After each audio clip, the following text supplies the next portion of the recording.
making sure that we continue to strengthen our healthcare system, making sure that we're able to make every single solitary person eligible for what I've been able to do with the COVID as he left office.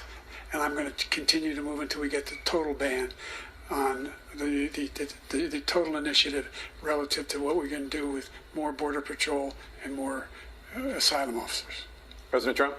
I really don't know what he said at the end of that sentence. I don't think he knows what he said either. Look, we had the safest border in the history of our country. Just 1 second, he said we killed 3 people.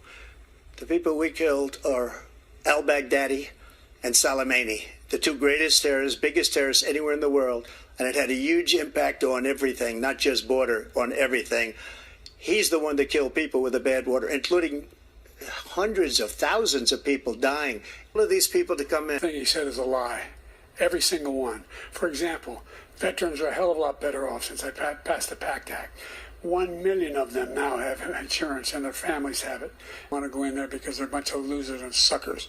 My son was not a loser, was not a sucker. You're the sucker. You're the loser. President Trump?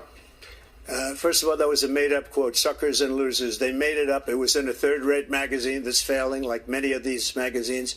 He made that up. He put it in commercials. We've notified him.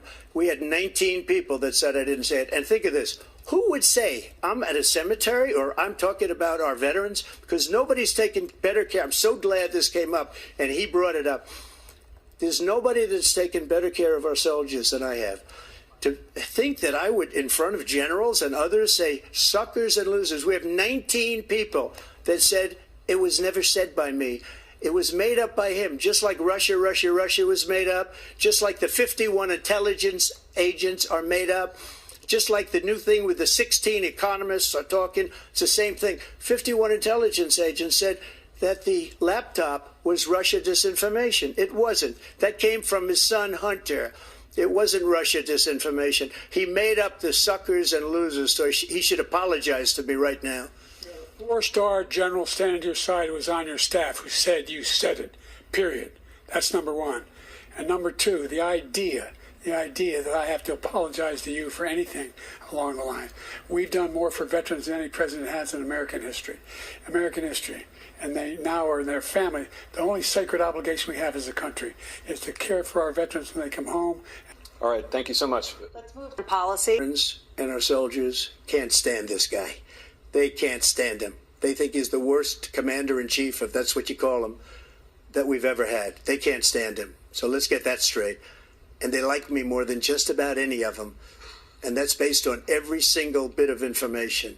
As far as Russia and Ukraine, if we had a real president, a president that knew, that was respected by Putin, he would have never invaded Ukraine.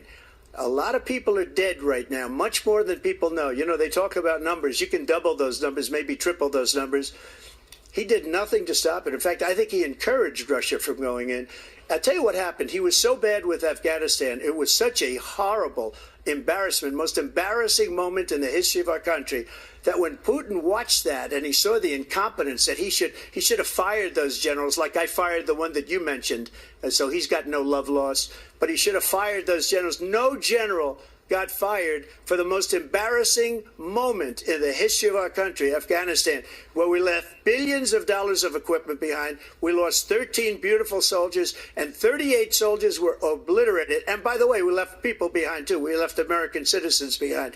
When Putin saw that, he said, you know what? I think we're going to go in and maybe take this was his dream. I talked to him about it, his dream. The difference is he never would have invaded Ukraine. Never.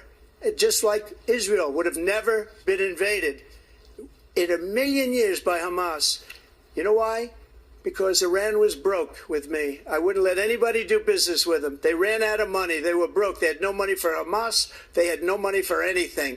No money for terror. That's why you had no terror at all during my administration. This place, the whole world is blowing up under him.